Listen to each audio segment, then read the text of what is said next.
20 سال پہلے ممبئی سے لاپتہ خاتون پاکستان میں موجود، بھارت میں گھر والوں سے رابطہ کیسے ہوا؟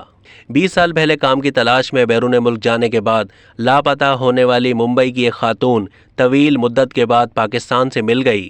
بتایا جا رہا ہے کہ پاکستان کے حیدرآباد میں رہنے والی 70 سالہ حمیدہ بانو سال 2002 میں دبئی میں گھریلو معاون کے طور پر کام کرنے کے لیے شہر سے نکلی تھی۔ خاتون کا سوشل میڈیا کے ذریعے حال ہی میں بھارت میں مقیم اپنی فیملی سے رابطہ ہوا۔ یہ رابطہ ایک سماجی کارکن ولی اللہ معروف نے کروایا۔ خاتون نے سماجی کارکن کو 20 سال پہلے دبئی میں کام دلانے کا وعدہ کر کے ممبئی میں ایک ایجنٹ نے ان سے دھوکہ کرنے اور انہیں پاکستان بھیجنے کی کہانی سنائی تھی۔ حمیدہ بانو نے پاکستان کے صوبہ سندھ کے اہم شہر حیدرآباد میں رہنا شروع کر دیا اور پھر مقامی شخص سے شادی کر لی اور ان کا ایک بچہ بھی ہوا، لیکن بعد میں شوہر کا انتقال ہو گیا۔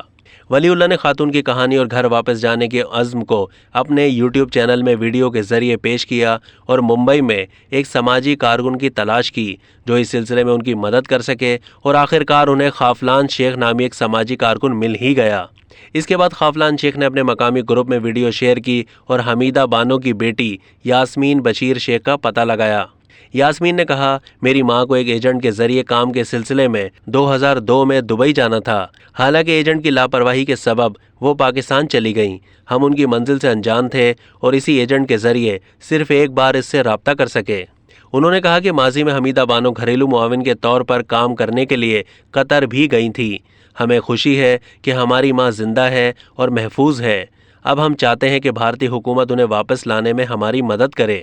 اب تک کے لیے اتنا ہی۔ مزید معلومات کے لیے ڈیلی جنگ کے یوٹیوب چینل کو سبسکرائب کیجیے۔